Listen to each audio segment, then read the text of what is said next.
بسم اللہ الرحمن الرحیم۔ محترم ناظرین، السلام علیکم۔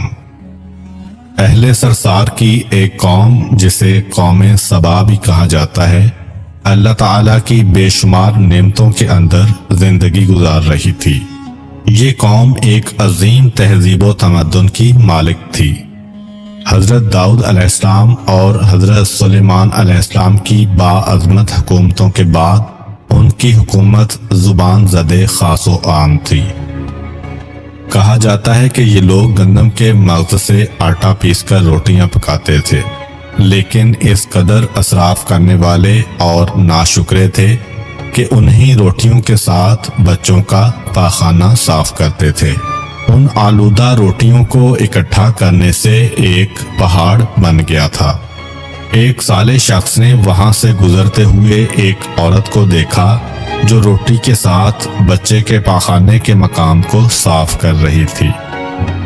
اس شخص نے عورت سے کہا، تیرے اوپر افسوس، خدا سے ڈر، کہیں ایسا نہ ہو کہ خدا تیرے اوپر اپنا غضب ڈھائے اور تجھ سے اپنی نعمت چھین لے۔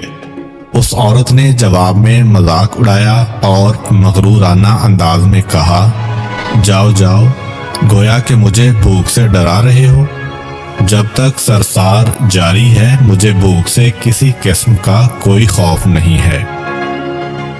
کوئی زیادہ عرصہ نہیں گزرا تھا کہ اللہ تعالیٰ نے ہوس بازوں اور اسراف کار لوگوں پر اپنا غضب ڈھایا۔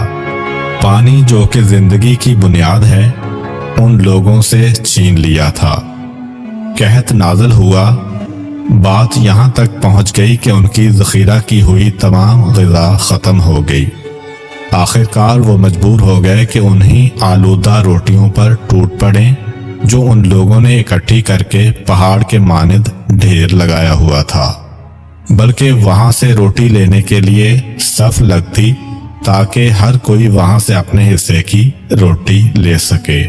کفران نعمت، قحط اور ان کی بدحالی کے بارے میں متعدد روایات موجود ہیں۔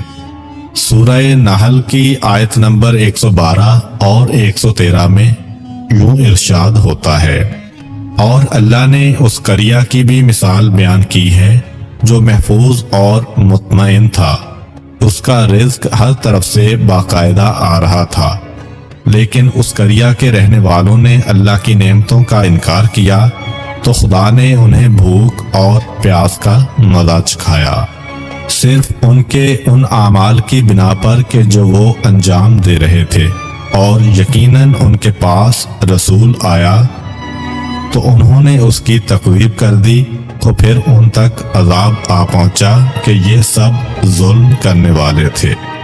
اسی قوم سبا کے بارے میں ایک اور واقعہ بیان ہوتا ہے کہ ان لوگوں نے اپنی زراعت کو بہتر طور پر کاشت کرنے کے لیے پانی ذخیرہ کرنے کی خاطر بلک کے دو پہاڑوں کے درمیان ایک بہت بڑا بند معرب تعمیر کیا ہوا تھا۔ سوراخ اور دوسرے پہاڑوں سے گزرا ہوا پانی اس بند میں آ کر وافر مقدار میں جمع ہو جاتا تھا۔ قوم سبا نے اس پانی سے صحیح طور پر استفادہ کرتے ہوئے وسیع و عریض اور بہت سے خوبصورت باغات لگائے اور کھیتی باڑی کو رونق بخشی۔ ان باغات کے درختوں کی شاخیں اس قدر پھلوں سے لدی ہوئی ہوتی تھیں کہ کہتے ہیں کہ اگر کوئی شخص سر پر ٹوکری رکھ کر ان کے نیچے سے گزرتا تو پھل خود بخود ٹوکری میں گرنا شروع ہو جاتے اور قلیل مدت میں ٹوکری تازہ پھلوں سے بھر جاتی۔ اس قوم کے بہت سارے دیہات اور قریے تھے جو بہت آباد اور آپس میں جڑے ہوئے تھے، لیکن نعمتوں کی کثرت نے انہیں شکر کرنے کے بجائے سرمست اور غافل کر دیا تھا، یہاں تک کہ ان کے درمیان بہت بڑا طبقاتی نظام وجود میں آ چکا تھا۔ ان میں سے صاحب اقتدار لوگوں نے کمزوروں اور ضعیفوں کا خون چوسنا شروع کر رکھا تھا، یہاں تک کہ ان لوگوں نے خدا سے ایک احمقانہ التماس کیا جس کا ذکر سورہ سبا کی آیت نمبر 19 میں ملتا ہے۔ انہوں نے کہا، خدایا ہمارے سفروں کے درمیان فاصلہ زیادہ کر دے۔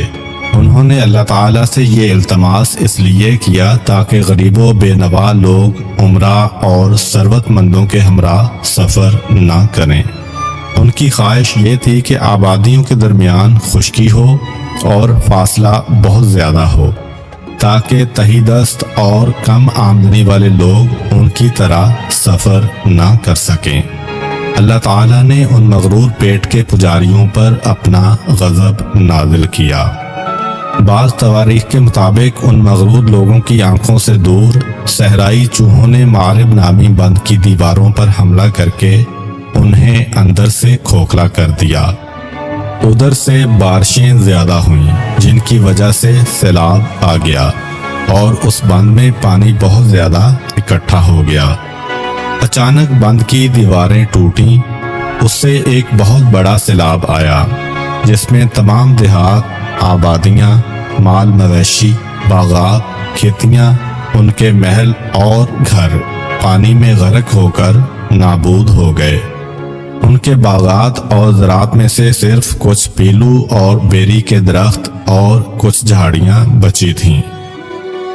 خوش الحان پرندے وہاں سے کوچ کر گئے تھے، جبکہ الوؤں اور کووں نے قوم سبا کے کھنڈرات میں اپنے گھونسلے بنا لیے تھے۔